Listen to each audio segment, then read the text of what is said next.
very much for attending the Brisbane Inner West Chamber of Commerce business breakfast this morning at the Coro Hotel.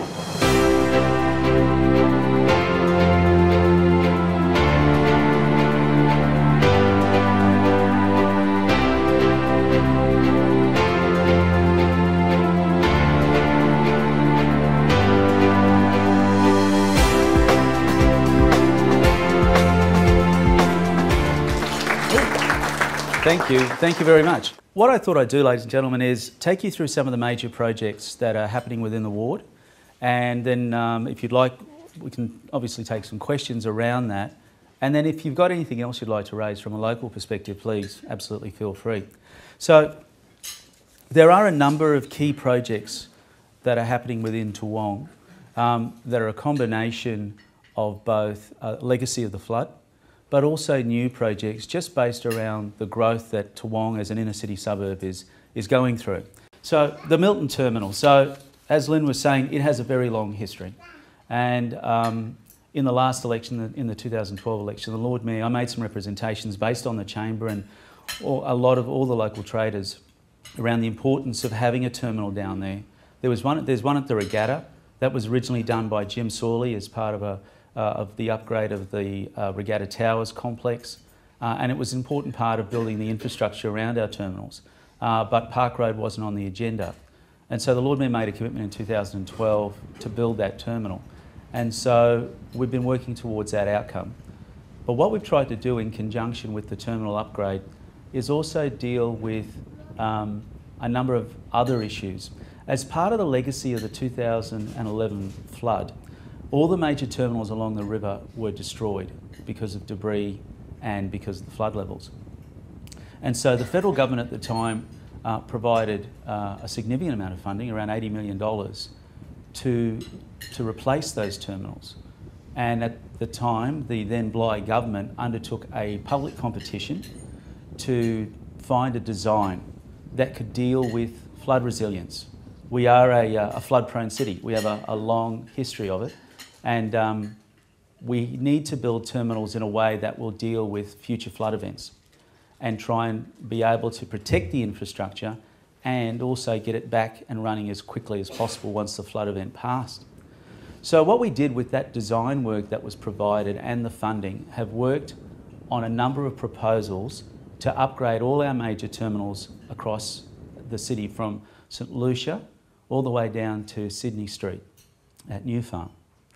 And incorporated within that work also over time was a requirement by the federal government to upgrade those terminals to make them disability compliant. And there's legislation, both state and federal, and through the Human Rights Commission, that requires certain architectural changes to all our terminals to be able to provide as much accessibility to people with any variety of disability to be able to get onto public transport.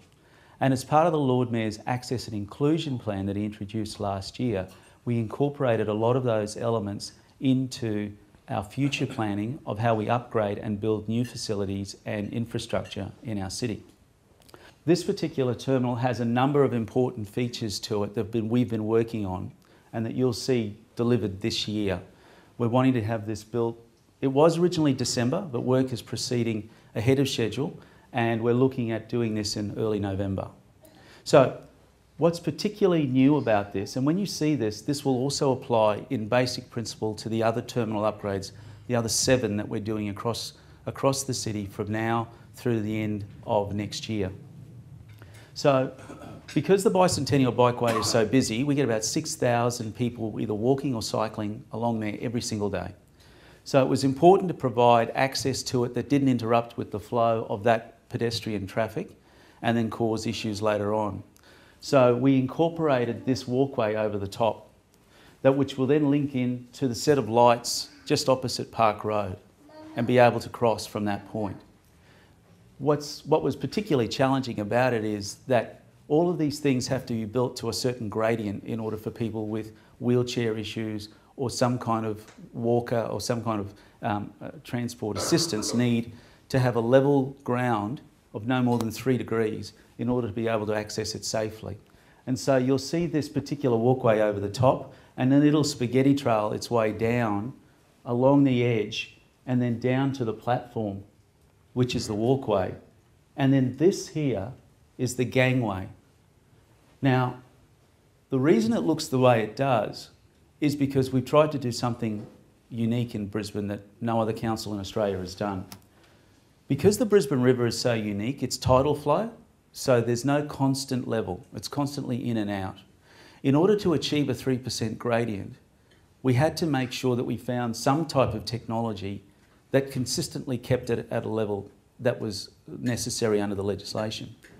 And so this particular gangway was something that we went out to the market to. And some engineers were able to look at some industrial examples that are used for shipping coal from the dock to the boat and being able to retain that level. And there are a whole number of wheels and pulleys and levers incorporated within this infrastructure that keeps it straight. So we're doing something that no one's ever done before, and we've tested it, but we think that this will work and that this will set a standard that any other level of government will have to follow. And then when you come down to the platform here, it's dual berth, so there'll be 2 city cats being able to leave and arrive without any delay in being able to pick people up. This here is effectively what's called a deflector, and each of these will vary in size depending on where they're located in the city. This thing is 11 metres high, and its purpose is to deflect debris. One of the biggest issues we had was the volumes of debris that came down the river and then literally smashed into the terminals and destroyed them.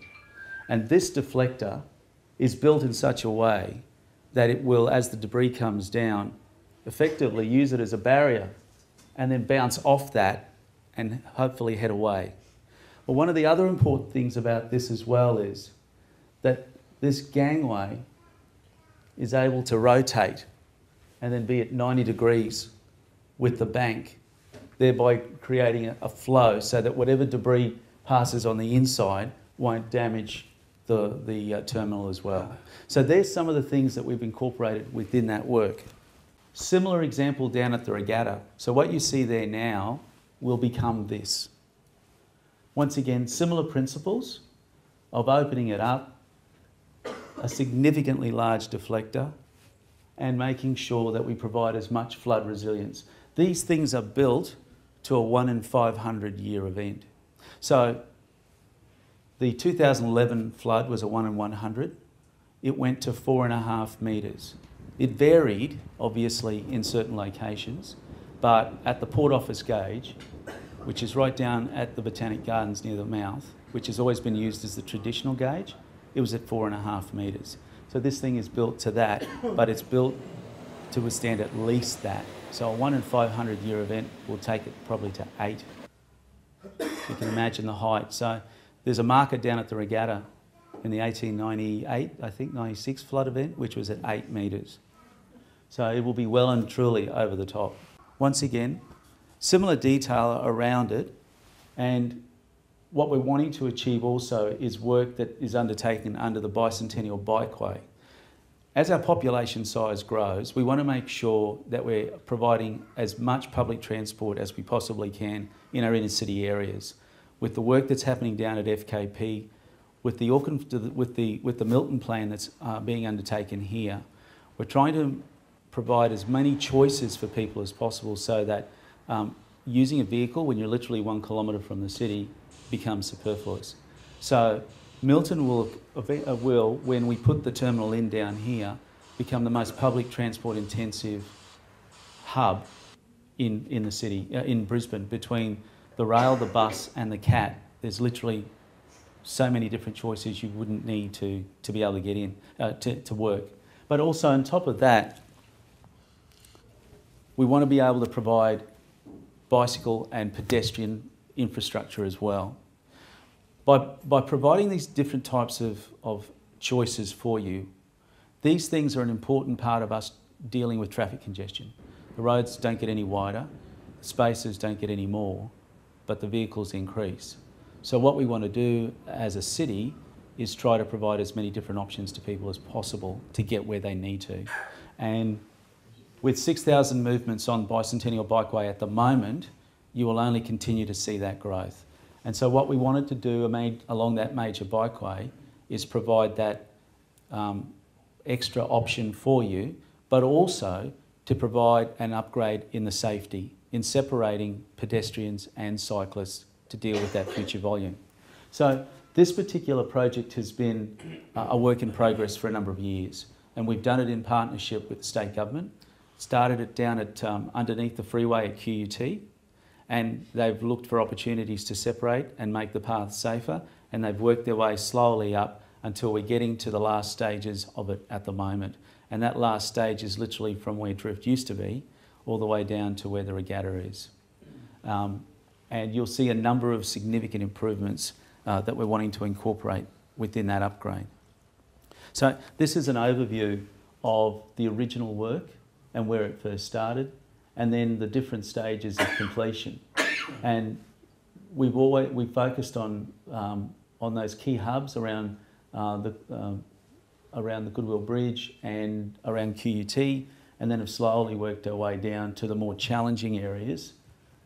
And stage 2, stage 4 down here is where we are down at Sylvan Road, so between Land Street and the Regatta Terminal. And this area, these areas here start to become the more challenging, you know, in order to be able to create the road space wide enough to be able to accommodate both cyclists and pedestrians. This is an example of what ultimately we want to achieve there.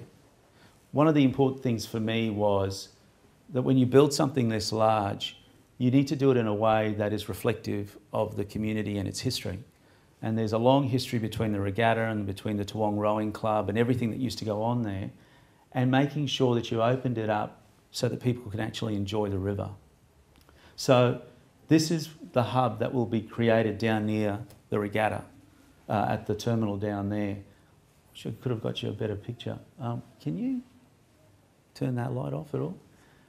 What you've got down here are walkways along the front for the cyclists, and then up along here is the actual pedestrian walkway, so that you've got a clear separation between different groups. One of the biggest challenges that we've found with people wanting to cycle, there's a desire to cycle, but wanting to cycle, is that safety. Safety is the most prominent factor of people wanting to cycle. And that opportunity of conflict has to be reduced in some way. And when you've got that much volume on a particular path, you need to provide those opportunities. And this will do that. And incorporated within the separation, this is actually elevated, and Coronation Drive's up here. In order to provide that level of safety, there's an enormous amount of work that needs to go into the infrastructure, into building into the bank, and then supporting it, and then building all of this across the top. And on top of that also is the lighting that needs to be incorporated, and then this architectural design. We've tried to incorporate the elements of the old Toowong Rowing Club, of the boats and the oars and so forth, into this. And there's a large amount of historical drawings and information that will be done as a mural along the front, so that as people are walking down here, they can get an idea of what used to be there before. But at the moment, Bicentennial Bikeway is one of the leading bikeways as far as use in Australia. What we want to do is make it world class and be able to incorporate the technology and the amenity that everyone will want to come out and use it, so that it becomes a destination location that people will actually want to come down and utilise and enjoy the area. The remaining work, so you can see the separation that's already there in stage 4. So we've got another 550 metres of separated path to go. Each one of them is 3.5 metres wide. We've got a number of key features that we want to incorporate, so that as people are walking, there'll be stops along the way. You can see some of it now at the moment when you go down there. There's seating, there's drink fountains, there's lighting, there's all of those added features in there that you can enjoy and use as you're going. but making sure ultimately that by providing as much separation as we can, we'll provide even more incentive for people to cycle. And this principle of separating is something that we're actually incorporating along a number of our key bikeways. So if you go down to Kedron Brook, for example, which is the longest bikeway we've got in Brisbane, there's a rolling schedule of work out there right now where we're actually incorporating these kind of principles where we can. We do a lot of this work in conjunction with key stakeholders, bicycle groups like Bicycle Queensland. We take a lot of feedback on board from people who are actively cycling, and when we do that, we incorporate those elements into making sure that we provide a safe and enjoyable facility. So this is something that's very exciting for the local area. It's unique here as opposed to anywhere else in the city, and I think as we continue to see the growth, we'll hopefully also continue to see the increase in the number of people actively getting to where they want to. Backflow. So this particular device is down at the front of Oxley's. So the building down there on the corner, so directly opposite where Drift is. So you've got Coronation Drive on the other side, and then on the other side of that is Drift. The walkway that went under Oxley's building and that walkway that went through to Kins is here, or was here. It's gone at the moment. So the biggest issue that we faced in our local area around the 2011 flood was backflow. So there were a lot of people that were flooded from rain events, but there was a lot more people that were flooded from backflow. And that was literally the river coming back up the pipes and going up through the system and combining rain, but primarily river flooding, and everyone down in all those key areas around here from Milton all the way through to Toowong to West Rugby Union Club. There were about 2,000 properties affected in some form within the ward around that 2011 flood event. And one of the commitments that the Lord Mayor made at the time was to look at incorporating backflow devices across our city in key areas. So there was a large amount of engineering work that was undertaken independently, which we appointed people to. They did a full study, there was public consultation around it, and they came back with recommendations around key nodes around our city that needed some form of a backflow device. And it could be something very simple, like a flap gate, or it could be this, which is the largest and most complex of all the backflow devices that we've got in the city. This is effectively a concrete wall with gates that roll up. There's a control box just over to the left. You'll see it when you drive along Coronation Drive when you're going into town. When you go over that particular bridge, you'll see this small box sitting at ground level. That's the control box for it, but it's also run manually. Why this was so challenging is Milton Creek runs under here, but there are lots of tributaries off it, and you've got to capture all of them in order to then funnel the water into one location. And also, when the water comes flowing back up the river, you've got to be able to funnel that water into a single and try and block it.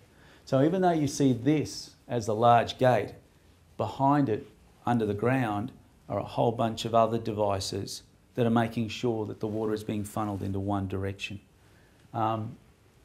Incredibly complex and challenging, but this will be absolutely pivotal as far as controlling Milton Creek to a 2011 flood event, 4.5 metres. If it goes above that, we should all head to Mount Cootha. But if it will at least deal with 4.5. This thing goes above, but 4.5 is the safest level. This goes to 6 if it needs to. But by then, the water will have already come over the top of the bank of the river, and there's not much more that this can do at that point. But as far as the 2011 flood event, this will deal with the backflow issue, should we get another event like that again. The catchment that this protects is huge. It goes all the way from the back of Oxley's, all the way up through Rosalie Village. It'll deal with all the way up to Fernberg Road, to the base of the Governor's Estate down at Normbuchan Park. It'll stretch out towards Suncorp Stadium, but incorporated also There are two other devices that we are also building or, that are completed at the moment. One of them is at Crib Street, which will deal with Suncorp and that adjoining area. And the other one, as you head towards Toowong and you see the regatta, you see all this work being undertaken just after the Wesley. That's another backflow device that will then deal with Toowong, West, Sylvan Road, that area there. So we're trying to flood-proof as much as we can of the catchment area by putting these devices up along the river. This is just an example of the construction work that's been undertaken. This photo was taken 2 weeks ago. The Lord Mayor was out there. I was out there with him and Saxon Rice, the state member, just looking at the work and the depths and different levels of the construction that needs to be undertaken. You can see $2.7 million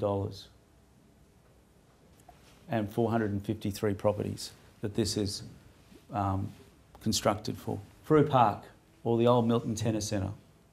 So, a lot of you know the history of this area and when the Milton Tennis Centre was there. And then when it sold and fell into private hands, the number of developers that put forward proposals and applications that were approved, and it never actually got off the ground, thankfully. And that was in large part, and I really do have to acknowledge the local residents within the area who put up a significant fight to try and prevent what is effectively zoned sport and rec land as being converted into high-rise development. There are a number of concerns that residents had, all of them legitimate, around flooding. We all know it floods over there. It doesn't take very much for that area to go under because this is along the catchment of Milton Creek, but also the impact that it would have on the local community and also the lack of open space and parkland that we face in a city suburb, particularly around Rosalie and Milton. Gregory Park down there is heavily used. There's not a day that goes by that there's not something going on down there, whether it be the school, whether it be social, whether it be sport, whether it be a birthday party. And so one of the big things for me was to try and continue to lobby with residents to get this back to where it should be. And so in the last term, council resumed the land and paid out the developer and then undertook the construction work. So it's 3.5 hectares of open space. There was a significant amount of consultation that was undertaken as to what do you want there? And the biggest thing that people said was, we want it as open as possible. So about 2 hectares of this land is just park, it's open parkland. But what we also wanted to incorporate was a number of other elements. There's a long history of tennis there. There's a long history of a number of significant events there. But tennis is one of those key things. And so what we've wanted to incorporate into the area also was some tennis courts. So when you drive down there now, you'll see 6 courts. There's a small clubhouse that's also being built. That'll be let out commercially. There's a large demand for tennis in the western suburbs. There aren't enough courts to deal with not only the social groups, but the young people wanting to take up professional careers. So there's a lot of training and education that needs to also be undertaken. So that'll be undertaken at the front. And then what we're wanting to do is build a playground unlike anything you've seen before. And the work is being undertaken at the moment. And it's a combination of concrete and steel and all kinds of play devices in there. And there's a mix of use between young and old. A lot of this is based on older children, teenagers, and there's a lot of engagement around climbing, activity, things that actually, you know, they can engage with. So this particular play facility has been a work in progress for some time, but when you see it, it will be something that, well, unlike anything you've ever seen before. And that's an important thing because this park here caters to a large catchment. We're looking at, you know, a large area of the western suburbs that will want to come here, that will want to use this space for a stroll, a walk. People are looking at wanting to put a community garden in a small section of it on raised beds. So there are a number of multiple uses that this will deal with. And it's important that we try and cater for as much as those.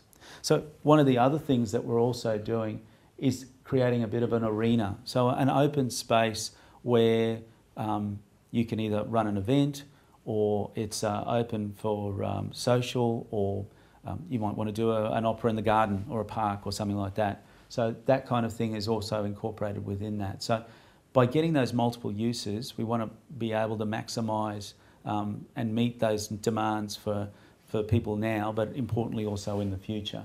So this has been a work in progress for, as far as the tennis part of it, for a lot of the lawn tennis associations as well. And we've been able to incorporate and recognise some of those people. So Wendy Turnbull, for example, is being recognised in the open space. There are different aspects historically that we want to go back and recognise all those past tennis greats in. But also, you might have seen the footage on TV, Stefan originally donated that old tennis racket that used to sit out on Milton Road, and then when it was sold he took it back, he put it into storage, and sat there forever. And some of the members of the Lawn Tennis Association who know him approached him and asked him if he'd like to bring it back, and he thought that was a great idea. So he had a chat with the Lord Mayor, and we've renovated the tennis racket and we've brought it back, and we've laid it down inside the grounds. As you drive past on Milton Road, you might see this white semicircle just sitting above the fence line. That old Stefan racket is sitting behind it, fully renovated, and of course he's got his Stefan colours on the handle of it. But it was good of him to donate it, and so by incorporating all of those elements, we want to create somewhere that is a destination location, somewhere that's special for locals, but also for everyone within our ward. And I think that's something that we're going to be able to achieve. There's some of the big stuff that we're doing at the moment. This will be delivered by the end of this year. Those backflow devices will be by the end of this month. The Milton terminal by November for G20, and then the regatta and some of those others over time from now through to probably about the middle of next year. So that's just a bit of a touch of the big projects that are going on in the ward. Thank you very much. This is an exciting